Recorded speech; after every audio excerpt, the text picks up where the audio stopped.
Alors, j'avais une question sur le contenu de votre site. Là, il y a une petite polémique par rapport à l'ophtalmologiste, vous savez, dont vous aviez révélé le nom. Est-ce que c'est une erreur? Enfin, vous considérez ça comme une erreur? Parce que vous on l'a dit que c'était une erreur.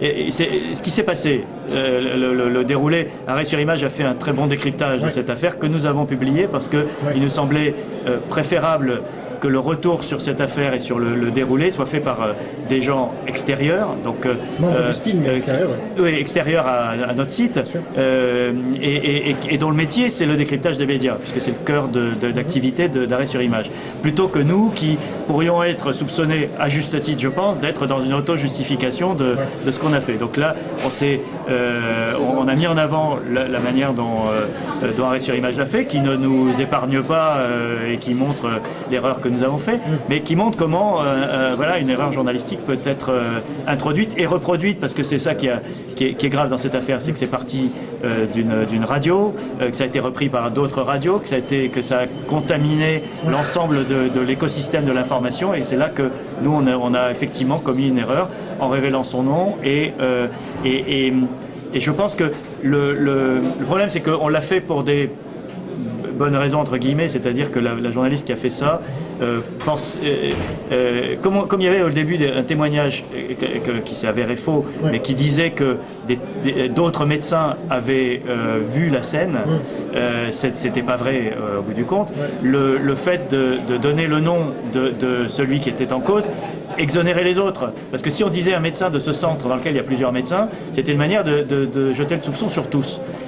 C'était, je pense, une erreur absolue, et rétrospectivement, c'est presque scandaleux d'avoir fait ça, et on s'est excusé de l'avoir fait. Vous avez contacté le médecin pour vous en excuser? On n'a pas eu de contact avec lui, mais on a présenté nos excuses sur le site, et il est clair que c'est dans ces événements qu'on réfléchit aussi à la manière de faire notre métier et aux précautions qu'il faut prendre en permanence.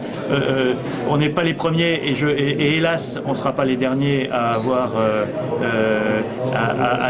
pris 100% de précautions, et voilà, mais c'est une piqûre de rappel pour nous, mais pour toute la profession, de la nécessité d'être hyper vigilant. Voilà, les affaires de ce genre, il y en a eu avant le web et il y en aura, je ne vais pas dire après le web parce que je ne sais pas ce qu'il y aura après le web, mais en tout cas, c'est une affaire qui est un cas d'école intéressant, et hélas pour le médecin en question. Enfin, il avait tout soupçon maintenant. Oui, encore que il y a dans ce type d'affaires une zone d'ombre qui ne doit pas être utilisée par les journalistes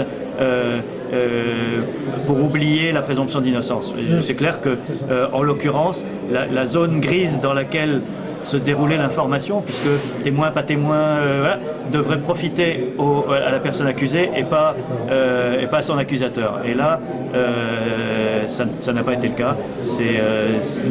On a présenté. C'est très regrettable.